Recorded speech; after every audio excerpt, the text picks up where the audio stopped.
ગઈકાલે આપણે moving iron instrument જોયા હતા. કયા હતા? Moving iron instrument. એમાં આપણે બંને પ્રકાર જોયા હતા. મૂવિંગ આયન ઇન્સ્ટ્રુમેન્ટની અંદરમાં એટ્રેક્શન ટાઈપ અને રિપલ્શન ટાઈપ. તમે એક વસ્તુ એમાં નોટિસ કરેલી હતી કે ભાઈ એમાં જે તમારું ડિફ્લેક્ટિંગ ટોર્ક આવે છે કરંટના સ્ક્વેરના સમપ્રમાણમાં છે. તો કરંટના વર્ગના સમપ્રમાણમાં હોવાના લીધે આનો જે સ્કેલ હશે ને સ્કેલ એ નોન યુનિફોર્મ હશે. Non uniform. તમે જાતે વિચાર કરો, ધારો કે 1 એમ્પિયર નો કરંટ હોય તો ટોર્ક 1, 2 એમ્પિયર નો કરંટ હોય તો ટોર્કની વેલ્યુ 4, 3 એમ્પિયર હોય તો 9, 4 એમ્પિયર તો 16, 5 એમ્પિયર તો 25.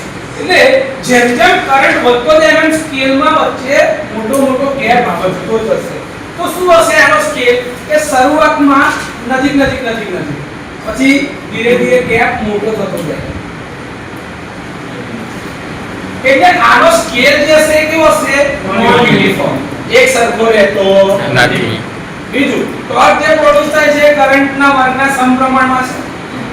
બળ જે બી લાગતું હોય એ બળ કાં તો આકર્ષણનું લાગે કાં તો અપાકર્ષણનું લાગે. તો અટ્રેક્શન અથવા તો રિપલ્શન. અટ્રેક્શન ઓર રિપલ્શન. આનો ફોર્સ લાગી શકે છે. ટોર્ક ડેવલપમેન્ટ જે છે એની વાત અમે કરી. ડેમ્પિંગ ટોર્ક અને કંટ્રોલિંગ ટોર્ક આપણે કઈ રીતે આપી શકીએ એની વાત કરી હતી. ડિફ્લેક્ટિંગ ટોર્ક જે છે તેના ઉપર તો કરંટના વર્ગના લીધે લાગવાનું છે એ આપણે વાત કરી હતી. બીજી એ વાત કરતા હતા કે સર આ પ્રકારની અંદરમાં એમીટર અને વોલ્ટમીટર બંને છે. આપણે કન્સ્ટ્રક્શનમાં એમીટર જોયેલું હતું ને કીધું કે વોલ્ટમીટર તમારે બનાવવું હોય તો એમીટર સિરીઝમાં લાગે, વોલ્ટમીટર પેરેલલમાં લાગે. એમીટરનો ઇન્ટરનલ રેઝિસ્ટન્સ બહુ જ ઓછો, વોલ્ટમીટરનો બહુ જ વધારે. સિમ્પલ. આના સિવાય બીજો કોઈ તફાવત છે નહીં. બીજું સર આમાં જ્યારે હું મેઝરમેન્ટ કરતો હોય તો મારે કયા પ્રકારની એરર આવી શકે? આપણે એવી વાત કરી કે ભાઈ આ કરંટના મેગ્નિટ્યુડ ઉપર જ આધારિત છે. તો એસી અને ડીસી બંને સાથે ચાલી શકે છે. એસી સપ્લાય પર બી મેઝરમેન્ટ કરશે, ડીસી પર બી કરશે. એટલે એને સપ્લાય બદલાશે તો બી કોઈ ફેર પડતો નથી. કેમ? ખાલી ને ખાલી કરંટના મૂલ્ય ઉપર આધારિત છે. તો બીજી એક લાક્ષણિકતા સર કે આ તો એસી ને ડીસી બંને સપ્લાય પર ચાલે છે. તો પેલી ચિંતા કરવાની જ નહીં કે સર એસી સપ્લાય આપું કે ડીસી આપું, જે આપો આ બંને પર કામ કરશે. હા સર આમાં કયા પ્રકારની એરર આવી શકે? તો કે એસી અને ડીસી બંને વાળું હોય તો એક કોમન એરર આવશે અને એકલી એસી હોય તો કયા પ્રકારની એરર? આની અંદર ખાલી એક આવશે વેરીએબલ ફ્રીક્વન્સી. શું આવશે? Variable frequency. અને ફ્રીક્વન્સીના કારણે બી છે ને એના લોસીસ બદલાશે. એના લોસીસ બદલાશે. એસી અને ડીસી બંને સપ્લાય પર જો વાત કરતા હોય તો સૌથી પહેલું પોઈન્ટ જે છે હિસ્ટેરેસિસ લોસ. કયા વાત? Hysteresis loss. આપણે વાત કરેલી હતી કે ભાઈ જે બી ટોર્ક પ્રોડ્યુસ થાય છે એ મેગ્નેટાઇઝેશન ના લીધે, એટલે કે જે તમારું ફીલ્ડ બનશે એના લીધે, અને ફીલ્ડની સ્ટ્રેન્થ, ફીલ્ડ સ્ટ્રેન્થ જેને આપણે એમએમએફ તરીકે કહીએ છીએ. શું કહે છે? એમએમએફ. જેને એમ્પિયર ટર્ન્સ પર મીટર એટલે 80/L થી દર્શાવાય. અને આ જે છે તમારું પીએમ ફ્લક્સ ડેન્સિટી ની રીતે વાત કરતો હોય તો એનાથી એક હિસ્ટેરેસિસ લૂપ બનશે. તમને યાદ છે BH કર્વ બનતો તો કે જ્યારે મેગ્નેટાઇઝેશન એને આપો તો એ સેચ્યુરેશન રીજન સુધી જાય. પછી જેવું તમે મેગ્નેટાઇઝેશન ઓછું કરો ને તો એને પાછો આસપાસ ફોલો કરવાનો તો પણ એ ફોલો કરતું નથી. કેમ કે એની પોતાની એક પ્રોપર્ટી છે કે જલ્દીથી મેગ્નેટાઇઝેશન છોડશે નહીં. એના લીધે એની અંદરમાં એરર આવે છે. તો સર હિસ્ટેરેસિસ લોસ મારા બને એટલા કેવા હોવા જોઈએ? ઓછા કરવા માટે તમે શું કરો છો કે હિસ્ટેરેસિસ લોસ ઓછા કરવા માટે કોરને નાના ભાગમાં ડિવાઈડ કરવામાં આવે છે. તો ડિવાઈડ ઇન સ્મોલ સ્ટેમ્પિંગ્સ.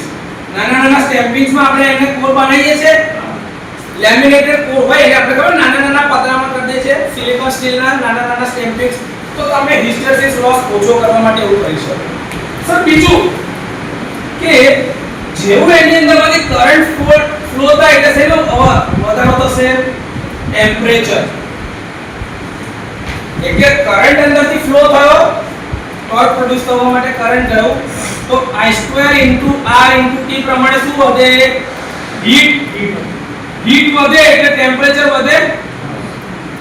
તો ટેમ્પરેચર વધવાના કારણે સીધી અસર કોના પર થશે? ઇન્સ્યુલેશન પર. ઇન્સ્યુલેશન ને અફેક્ટ કરે. તો એવું ના કરવું તો સર ટેમ્પરેચરના લીધે જે લોસીસ થતા હોય એ ઓછા કરવા માટે શું કરાય? તો કે સર વાઇન્ડિંગ નું મટીરીયલ એવું રાખવાનું જેથી કરીને એનો ટેમ્પરેચર કોએફિશિયન્ટ ઓછો હોય. યાદ છે ને પોટેન્શિયોમીટર આપણે વાત કરી હતી, નિક્રોમ નું મટીરીયલ નું વાપરીએ કાં તો એવો મટીરીયલ કે સર જેનો ટેમ્પરેચર કોએફિશિયન્ટ ઓછો હોય એટલે તાપમાનના લીધે અવરોધમાં બહુ ફેર પડે એ આપણે ટેમ્પરેચરની અસરથી દૂર કરી શકીએ છીએ. હિસ્ટેરેસિસ લોસ ને ટેમ્પરેચર લોસ. એસી માં વાત કરતો વેરીએબલ ફ્રીક્વન્સી ના કારણે જે લોસીસ આવતા હોય એ બીજા કન્સ્ટ્રક્શનલ ફીચર ના કારણે બી લોસીસ આવી શકતા હોય. હવે કન્સ્ટ્રક્શન ની અંદરમાં ફીચરમાં શું હોય ખબર? અમુક આપણો ઝીરો એરર સેટ કરવી પડતી હોય, ઝીરો બેલેન્સ ના થયેલું હોય, તો મેગ્નેટાઇઝેશન પ્રોપર ના થતું હોય, કોઇલનો છેડો ઓપન થઈ ગયો હોય, કોઇલ ની અંદર એનર્જાઇઝ ના થતું હોય, કોઇલ વચ્ચેથી કસેથી બ્રેક થઈ ગઈ હોય.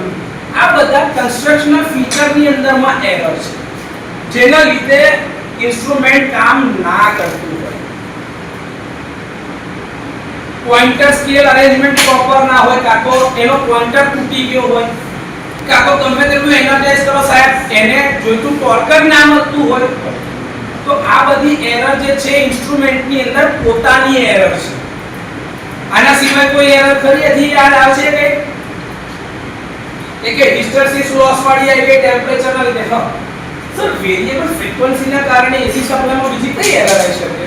તો કે વેરીએબલ ફ્રીક્વન્સી હોય તો જે તમારા હિસ્ટેરેસિસ લોસ છે, એડી કરંટના લોસીસ બી આમાં આવશે. ડેમ્પિંગ ધારો કે એડી કરંટ ડેમ્પિંગ વાપરેલું હોય તો એડી કરંટના લોસીસ બી આની અંદરમાં એડ થઈ શકે. અને આ હિસ્ટેરેસિસ લોસ અને એડી કરંટ લોસ જે બી છે ડાયરેક્ટલી ફ્રીક્વન્સીના પ્રોપોર્શનમાં છે. હિસ્ટેરેસિસ લોસ જે છે WH is proportional to frequency raised to 1.6 અને એડી કરંટના લોસ છે ફ્રીક્વન્સીના વર્ગના સમપ્રમાણમાં છે. તો ફ્રીક્વન્સી બદલાય ને તો આ લોસીસ બદલાશે જેના કારણે એના પરફોર્મન્સ પર અસર થઈ શકે છે. એટલા માટે બને ત્યાં સુધી તમારે આ લોસીસને ઓછા કરવાની કોશિશ કરવાની. હું એવું નહીં કહી શકું કે બધા લોસીસ ઝીરો થઈ જશે. ઇન્સ્ટ્રુમેન્ટ છે, કોઈ દાડો એવું પોસિબલ ના બી થાય કે બધા લોસીસ ઝીરો થાય. આપણે કોશિશ કરવાની જેથી કરીને લોસીસ શું થાય? ઓછા થઈ શકે. તો એક્યુરસી વધે. એક્યુરસી રીડિંગમાં વધે તો આઉટપુટની નજીક જવાય એટલે કે આઉટપુટમાં વધારો થાય. આઉટપુટ વધે તો એફિશિયન્સી વધે. આઉટપુટ વધ્યું ને તો આઉટપુટ અપોન ઇનપુટ લોસીસ ઓછા થયા તો આઉટપુટ જે છે ઇનપુટની નજીક જવાની કોશિશ કરે તો આઉટપુટ અપોન ઇનપુટનો રેશિયો શું થાય? વધે. એટલે કે એફિશિયન્સી સારી. બીજું એક વસ્તુ હતું કે ભાઈ મેગ્નેટિક શિલ્ડિંગ કે બહારનું જે મેગ્નેટિક મીડિયમ હોય, મેગ્નેટાઇઝેશન અથવા તો મેગ્નેટિક શિલ્ડિંગ, કેમ કે અંદરનું જે મેગ્નેટાઇઝેશન છે કાં તો મેગ્નેટ જે છે એ મીડિયમ ટુ લો છે, પણ બહારથી કોઈ બીજું સ્ટ્રોંગ મેગ્નેટિક ફીલ્ડ આવે તો એની અસર આ ઇન્સ્ટ્રુમેન્ટના માપન પર થાય. તમે જાતે વિચાર કરો કે તમારા કરતા વધારે તાકાતવાળું કોઈ તમારે ત્યાં આગળ આવી જાય તો તમારું ચાલશે કે એનું ચાલશે? તો ઇન્સ્ટ્રુમેન્ટમાં બી આવું થાય કે રિઝલ્ટન્ટ જે છે એ બહુ ઓછું હતું પણ બહાર બીજું એક મેગ્નેટિક ફીલ્ડ આવી ગયું જેનો ઓપોઝ કરી ગયું છે તો એની અસર આના ઓપરેશન ઉપર થાય. તો પછી માપન ચોક્કસ આવશે નહીં અને એના લીધે એમાં એરર થાય. તો મૂવિંગ આયર્ન ઇન્સ્ટ્રુમેન્ટમાં આટલું બાકી જે હતું રેકોર્ડિંગમાં એ આજે પતી ગયું. ક્લિયર છે? આમાં કોઈ ડાઉટ?